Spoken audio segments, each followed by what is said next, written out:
सभी को प्रभु यीशु के मीठे और जलाली नाम में सलाम। आज की जो वीडियो है उसमें मैं आप सभी के साथ शेयर करूंगी कि the qualities of a praying women, कि किस प्रकार से जो खुदा का डर और भय मानने वाली स्त्री होती है वो उसके अंदर क्या क्वालिटीज़ हम देखते हैं। तो सबसे पहले आइए हम खुदा के पाक कलाम में से देखेंगे कि वचन में किस प्रकार से एक स्त्री के लिए लिखा गया है। प्रोवर्ब्स उसका 31 चैप्टर और उसकी 30th वर्स में, नीति वचन उसका 31 चैप्टर और उसकी 30वीं आयत में इस प्रकार से लिखा है, शोभा तो झूठी और सुंदरता व्यर्थ है, परंतु जो स्त्री यहोवा का भय मानती है उसकी प्रशंसा की जाएगी। शोभा तो झूठी और सुंदरता व्यर्थ है। ब्यूटी को, जो सुंदरता है, उसको व्यर्थ ठहराया गया है अकॉर्डिंग टू बाइबल। हम किसी स्त्री को और उसकी क्वालिटी को उसकी ब्यूटी के ऊपर, उसके ब्यूटी के अकॉर्डिंग नहीं देख सकते कि उसमें क्या क्वालिटीज़ है, कि वो ब्यूटी उसके लिए क्वालिटी नहीं है। अकॉर्डिंग टू बाइबल यहोवा का, परमेश्वर का डर और भय मानने वाली स्त्री जो है उसकी प्रशंसा की जाएगी। जो परमेश्वर के साथ कनेक्टेड रहती है, जो खुदा के भय में रहती है, एक ऐसी स्त्री की प्रशंसा की जाएगी। वो प्रशंसा के योग्य है, वो प्रेज़ के योग्य है। उसको लोगों के बीच में इज़्ज़त मिलेगी, जो खुदा का डर और भय मानती है और खुदा के साथ उसके साथ संगति करती है और उसके डर भय में होकर चलती है। तो आइए हम देखते हैं कि क्वालिटीज़ क्या हैं, सम करेक्टरिस्टिक्स और you can say qualities of a praying woman. A praying woman should be a good praying warrior. जो एक प्रेइंग वुमन है, फर्स्ट पॉइंट है हमारा कि वो प्रेइंग वुमन होनी चाहिए। एक जो खुदा का डर और भय मानने वाली स्त्री है वो एक प्रेइंग वुमन होनी चाहिए। वो एक दुआ करने वाली स्त्री होनी चाहिए, एक प्रेइंग वॉरियर होनी चाहिए, कि किस प्रकार से वो प्रभु की उपस्थिति में बैठती है और उसके साथ प्रभु को अपना समय देती है। हर एक कार्य को करने से पहले परमेश्वर से पूछती है, प्रभु की उपस्थिति में बैठा करती हैं, प्रभु की हजूरी में बैठती हैं, प्रभु के साथ कनेक्टेड रहती है और परमेश्वर के डर और भय में होकर रहती है। हन्ना जो थी, जब हम बाइबल में देखते हैं, एक करेक्टर है हन्ना की दुआ, जब वो दुआ करती थी, उसने रो रो के दुआ करी और उसका विश्वास था प्रभु के ऊपर। वो एक बांझ थी, उसकी कोई संतान नहीं थी, और जब उसने रो रो के प्रार्थना करी तो उसकी प्रार्थनाओं का उसको विश्वास था कि जब मैं प्रभु के सामने, परमेश्वर के सामने रोऊंगी, रो रो कर प्रार्थना उसने करी और उसके आंसू का हिसाब खुदा ने उसको दिया और उसकी प्रार्थनाएं सुनी गई और उसको एक भविष्यवक्ता को उसने जन्म दिया। सैमुअल भविष्यवक्ता जो था उसको उसने जन्म दिया और बाद में उसने प्रॉमिस किया था कि परमेश्वर के साथ कि जब मेरे बच्चा होगा तो मैं अपनी संतान को तेरी सेवकाई के लिए दूंगी और तेरी सेवा के लिए मंदिर में दे दूंगी। और उसने वैसा ही किया, जो प्रॉमिस उसने किया था उसको उसने फुलफ़िल किया और जो सैमुअल था उसको मंदिर में सेवा के लिए उसने दे दिया था। सेकंड पॉइंट क्या है कि जो एक प्रेइंग वुमन है, एक दुआ करने वाली स्त्री है, तो वो क्या है, एक सपोर्ट सिस्टम है अपनी फैमिली के लिए। She is a support system to her family, to her church और and for the kingdom of God. किस प्रकार से एक सपोर्ट सिस्टम है, जो दुआ करने वाली एक स्त्री है वो प्रभु के डर भय में रहती है, प्रभु के साथ कनेक्टेड रहती है, संगति करती है, प्रभु को अपना समय देती है और सबसे पहला स्थान अपने जीवन में अपने परमेश्वर को देती है। वो अपने बच्चों को किस प्रकार से परमेश्वर की शिक्षा में आगे लेकर जाती है। आजकल हमें बच्चों के ऊपर बहुत ज़्यादा ध्यान देने की ज़रूरत है कि हम अपने बच्चों को क्या सिखा रहे हैं, क्योंकि आज जो हम बच्चों को सिखाएंगे वो ही उनके फ्यूचर के लिए फ्रूट्स लेकर आएगा। वैसे ही फ्रूट्स वो अपने फ्यूचर में लेकर आएंगे, वैसे ही वो अपने आगे बच्चों को सिखा पाएंगे कि हमने क्या सीखा है और वो आगे भी वो ही सिखा पाएंगे।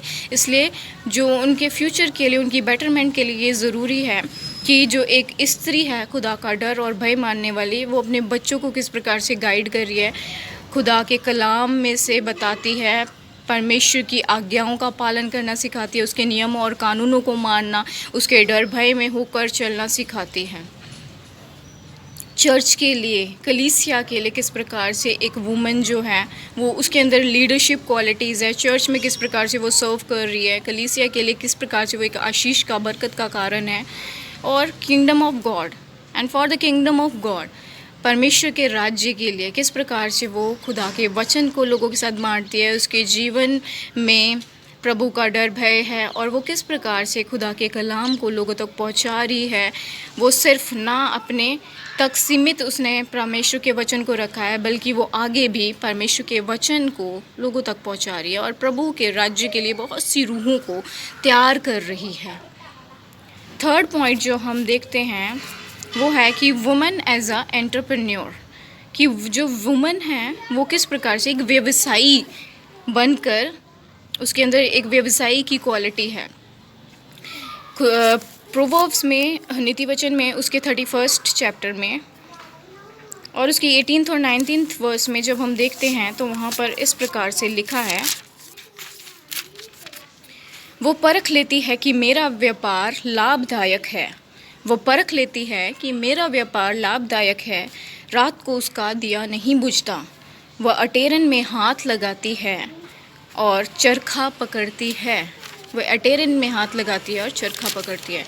तो यहाँ पर बताया गया है कि वो रात को भी परिश्रम करती है और परिश्रम के द्वारा अपने घर को चला रही है, और वो ऐसा कुछ सोचती है कि जिसके द्वारा उसके घर को उसने चलाना है और अपने घर की ज़रूरतों को पूरा करना है। रात को भी वो परिश्रम करती रहती है। उसको ये नहीं है कि मैंने अपने आप को रेस्ट देना है, बल्कि उसका जो सारा जो परिश्रम है वो उसकी फैमिली के लिए है, उनको ग्रो करने के लिए, उनको ऊंचा उठाने के लिए वो लगातार सोचती रहती है। तो वो एक व्यवसायी की तरह भी कार्य करती है, एक एंटरप्रेन्योर की तरह भी कार्य करती है और अपने घर को, अपने परिवार को आगे बढ़ाने के लिए कोई ऐसी सोच रखती है जैसे कि एक व्यवसायी होता है।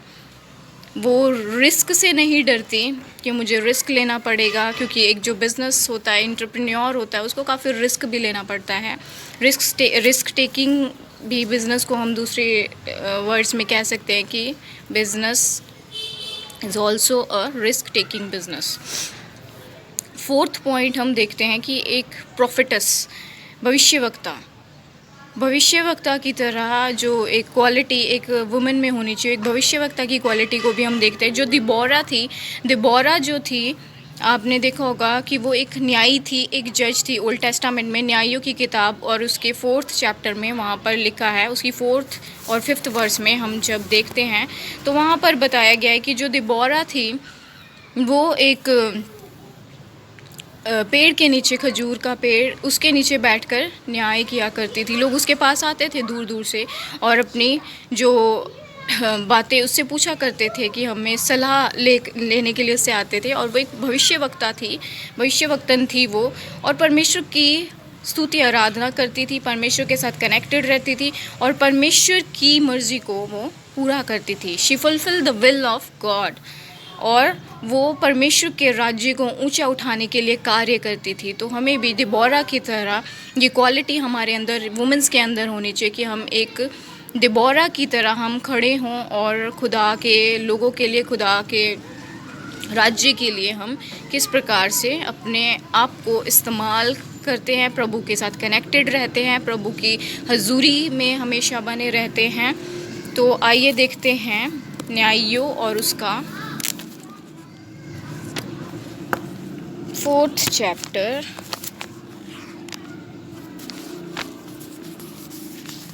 उसकी 4th और 5th वर्स में इस प्रकार से लिखा है, उस समय लपीदोत की स्त्री दिबोरा जो नबिया थी, लपीदोत की वो वाइफ थी। और ऐसा नहीं है कि आज क्या होता है, जो स्त्रियाँ आती हैं कई तरीके के हम बहाने बनाने शुरू करते हैं कि हमें समय नहीं मिलता, हम घर में बिज़ी हैं, हमें बच्चों को देखना है, हमें अपने पति को देखना है, उनको अपने कार्य के लिए भेजना है, उन्होंने अपने जॉब के लिए जाना है, अपने बिज़नेस के लिए जाना है, और हम इन्हीं सभी बातों में खोए रहते हैं। मगर ऐसा नहीं है। जो दिबोरा थी वो भी एक पत्नी थी, उसका भी एक परिवार था, और वो न्यायी थी, वो भविष्यवक्तन थी और लोगों का न्याय किया करती थी। वो खुदा के राज्य के लिए, उसकी सेवा के लिए लिए हाजिर रहती थी हर समय, और अपना समय उसको परमेश्वर को दिया करती थी, परमेश्वर के साथ कनेक्टेड रहा करती थी, और लोगों के लिए एक सलाहकार थी, उनका न्याय किया करती थी। और वहाँ पर लिखा है इस प्रकार से उसकी 5th वर्ष में, वह अप्रैम के पहाड़ी देश में रामा और बेतेल के बीच में दबोरा के खजूर के तले बैठा करती थी, और इज़राइली उसके पास न्याय के लिए जाया करते थे। तो जो इज़राइलाइट्स थे, इज़राइली लोग थे, वो उसके पास न्याय के लिए जाया करते, उससे पूछने के लिए जाते कि हमारे साथ ऐसे हुआ है, इस प्रकार से हमारे साथ किसने किया, और हमारा न्याय कीजिए। तो जो वुमन है, एक पावरफुल प्रेइंग वुमन है और वॉरियर ऑफ गॉड है, तो उसको एक उसके अंदर ये क्वालिटी भी होनी चाहिए कि वो एक न्यायी बन के खुदा की महिमा के लिए इस्तेमाल अपने जीवन को करें, और परमेश्वर के राज्य के लिए बहुत सी रूहों को नाश होने से बचाए और तैयार करें। तो ये नहीं है कि हमें बिज़ी रहना है अपने इन्हीं बातों में, संसार की बातों में खोए रहना। हमें परिवार दिया है, ये हमारी एक रिस्पॉन्सिबिलिटी है कि हाँ, हमें अपने परिवार को भी देखना है, बट सबसे पहले हमें परमेश्वर को अपना टाइम देना है। परमेश्वर ने हमें किस लिए चुना है, उस कॉलिंग को हमें जानना है और उसके अकॉर्डिंग हमें चलना है। हमें प्रेयर में बने रहना है, हमें खुदा के साथ कनेक्टेड रहना है, हमें एक एंटरप्रेन्योर की तरह कार्य करना है, अपनी सोच को रखना है, बनाए रखना है, और सपोर्ट सिस्टम अपने परिवार के लिए, अपने चर्च के लिए बनना है, अपनी फैमिली के लिए बनना है। एक प्रॉफिटिस की तरह हमारे अंदर क्वालिटी होनी चाहिए, लाइक दिबोरा सबसे अच्छा है जो एग्जांपल है, दिबोरा। और नेक्स्ट पॉइंट है कि हमें एक लाइफ सेवर बनना है, हमारे अंदर एक क्वालिटी होनी चाहिए। जिस प्रकार से बाइबल में लाइफ सेवर का कार्य किसने किया, ज्यूश जो लोग थे, यहूदी लोगों को बचाने के लिए एस्तर जो रानी थी, एस्तर एक आम लड़की थी और बाद में उसको पटरानी बना दिया गया था। एस्तर की किताब में जब हम देखते हैं तो वहाँ पर किस प्रकार से उसने पूरे यहूदियों को, आपने देखा होगा कि एस्तर की जो बुक है उसमें उसकी कहानी को आप जानते होंगे, आपने पढ़ा होगा कि किस प्रकार से उसने पूरी यहूदी जाति को नाश होने से बचाया था। तो हमें भी अपने लोगों की भलाई के लिए कार्य करना है, एस्तर की तरह। उसके जीवन को देखकर हमें एनकरेजमेंट फील होनी चाहिए, हमें एनकरेज होना है कि किस प्रकार से एस्तर ने अपनी यहूदी पूरी जाति के लिए, जिस प्रकार से वो छुटकारे का कारण बनी थी, उनकी भलाई के कारण बनी थी, उसी प्रकार से हमें भी उस क्वालिटीज़ को अपने अंदर लेकर आना है, परमेश्वर से प्रार्थना करनी है। नेक्स्ट पॉइंट हमारा है कि हमें शैतान के कार्यों को नाश करना है, to defeat the works of the devil और सैटन। क्या आज प्लान्स हैं डेविल के, सैटन के क्या प्लान्स हैं कि खुदा के लोगों को वो नाश करे, क्योंकि वो हमेशा से परमेश्वर के लोगों से नफ़रत किया करता है। और वचन में भी लिखा है कि वो हर वक्त इस खोज में लगा रहता है कि कब वो हमें एक शेर की मानंद फाड़ खाए। तो विश्वासी लोगों के पीछे तो शैतान हर समय हर वक्त लगा ही रहता है, मगर हमें सचेत रहना है और उसके प्लान्स को हमें नाश करना है। आइए हम एक और जो रेफरेंस है उसको देखेंगे, जेनेसिस और उसके थर्ड चैप्टर और उसकी 15th वर्स में किस प्रकार से लिखा है कि किस प्रकार से हमें परमेश्वर ने अथॉरिटी दी है। जेनेसिस उत्पत्ति की किताब, उसका 3rd चैप्टर एंड उसका 15th वर्स। और मैं तेरे और इस स्त्री के बीच में और तेरे वंश और इसके वंश के बीच में बैर उत्पन्न करूँगा। परमेश्वर ने एक बैर, एक दुश्मनी उत्पन्न की है स्त्री और एक जो शैतान, जो कि एक सांप की तरह यहाँ पर दिखाया गया था। जेनेसिस की बुक में सांप के रूप में उसको दिखाया गया है। तो उसके और हमारे वंश के बीच में क्या है, एक बैर है और दुश्मनी है। और वहाँ पर लिखा है इस प्रकार से कि वह तेरे सिर को कुचल डालेगा और तू उसकी एड़ी को डसेगा। तो एक जो दुश्मनी है वो हमारे वंश में, और जो शैतान है उसके वंश में एक दुश्मनी है, और हमें परमेश्वर ने दिखा दिया उसके सर को कुचलने का, और वो हमारी एड़ी को डसेगा। वो कोशिश करता है, वो डस सकता है एड़ी को, मगर हम उसको कुचल सकते हैं अपने एड़ी के नीचे। हमने उसे करा है क्योंकि परमेश्वर ने हमें ये अधिकार दिया है। तो परमेश्वर ने हमें एक अथॉरिटी दी है कि हम जो शैतान है उसके सारे प्लान्स को नाश कर सकते हैं, चाहे वो हमारी फैमिली को लेकर है, चाहे वो हमारे कलीसिया को लेकर है, चाहे वो हमारी स्पिरिचुअल ग्रोथ को लेकर है। प्लान्स चाहे कुछ भी शैतान आज बना ले, सैटन कुछ भी ऐसे डेविल कुछ भी ऐसे प्लान्स को हमारी ज़िंदगियों में लेकर हमें घबराना नहीं है, क्योंकि जो एक प्रेइंग वूमन होती है, एक माइटी वूमन ऑफ गॉड है, वो कभी भी डरती नहीं है। वो परमेश्वर के साथ कनेक्टेड रहती है, उसकी संगति में बनी रहती है और एक अथॉरिटी जो उसको मिली है उसका इस्तेमाल करती है। और वो अथॉरिटी है कि हमारी एड़ी के नीचे परमेश्वर ने उसको किया है, हमारे वंश की एड़ी के नीचे उस परमेश्वर ने उसको किया है शैतान को। तो हम क्यों घबराएं? वो ज़रूर अपनी पूंछ से इधर उधर हिलाने की कोशिश करता है, हमारी ज़िंदगी में कार्य करने की कोशिश करता है, मगर वो सिर्फ अपनी पूंछ को थोड़ा सा इस्तेमाल करके हमारे जीवन में परेशानियां ज़रूर लेकर आ सकता है, मगर हम घबराते नहीं हैं, क्योंकि हम परमेश्वर के चुने हुए लोग हैं। हम परमेश्वर की वो माइटी वुमेन्स ऑफ गॉड हैं जो परमेश्वर ने अपनी महिमा के लिए हमें चुना है, जिन्हें परमेश्वर ने ऐसी क्वालिटीज़ दी हैं, लाइक डिबोरा, लाइक एस्तर, लाइक हना। हम प्रेयर में बने रहें, कनेक्टेड रहें खुदा के साथ, उसकी महिमा करते रहें और इन सारी क्वालिटीज़ को याद रख के स्पिरिचुअली ग्रो करते चले जाएं। तो आज का जो ये वचन खास करके उन सभी लेडीज़ के लिए, उन सभी वुमेंस के लिए है जो परमेश्वर के डर भय में रहकर आगे बढ़ना चाहती हैं। उन सभी लेडीज़ के लिए, उन सभी स्त्रियों के लिए हैं जो अगर आज आप निराशा में भी हैं तो परमेश्वर आपको कह रहा है कि रूत की तरह वफादारी दिखाइए, एस्तर की तरह परमेश्वर के साथ कनेक्टेड रहिए। और उसने पूरी यहूदी जाति को नाशन से बचा लिया था। किस प्रकार से? क्योंकि वो खुदा के डर भय में रहती थी। किस प्रकार से हन्ना ने अपनी दुआओं के द्वारा एक भविष्यवक्ता को जन्म दिया था।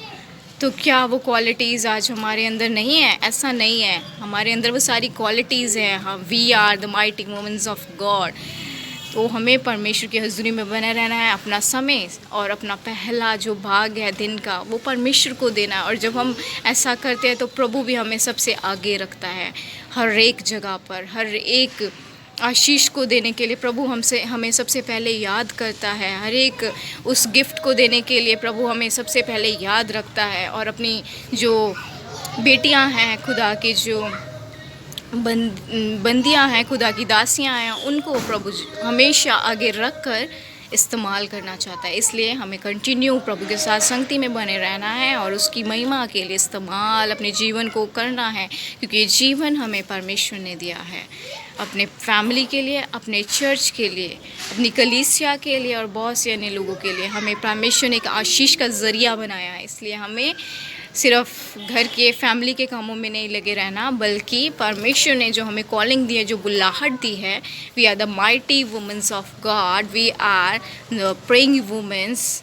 तो हमें अपनी दुआओं के द्वारा परमेश्वर के साथ कनेक्टेड रहकर उसके नियमों, आज्ञाओं की पालना करना अपने बच्चों को सिखाना है, खुदा के डर भय में रहना बच्चों को सिखाना है। और इस प्रकार से आगे उनके फ्यूचर को हमें तैयार करना है, क्योंकि वो आगे इसी प्रकार से परमेश्वर के वचन को आगे लेकर जाएंगे और अपनी ज़िंदगियों के द्वारा एक एग्जाम्पल सेट करेंगे, एक गवाही के साथ तैयार होंगे। इसलिए आज धन्यवाद करती हूँ प्रभु का कि ये वचन प्रभु ने मुझे दिया ताकि मैं आप सभी के साथ शेयर कर पाऊँ और इस वचन के द्वारा अपनी जो बहनें हैं उनको इनकरेज कर पाऊँ कि हमें खुदा के साथ कनेक्टेड रहना है। हम कोई मामूली नहीं हैं लोग, हम परमेश्वर के लोग हैं, हम परमेश्वर की वुमेन्स हैं। परमेश्वर ने हमें अधिकार दिया, हम उन अधिकारों को समझें और उन क्वालिटीज़ को अपने अंदर लेकर आएँ और मांगे परमेश्वर से, तो प्रभु हमें क्यों ना देगा। धन्यवाद करती हूँ प्रभु का इस सुंदर समय के लिए। और आज आप इस वचन के द्वारा आशीष पाएँ, बरकत पाएँ और अपनी ज़िंदगियों में आगे बढ़ते चले जाएँ। धन्यवाद के साथ इस प्रार्थना को यीशु के सामर्थ्य नाम में मांगते हैं।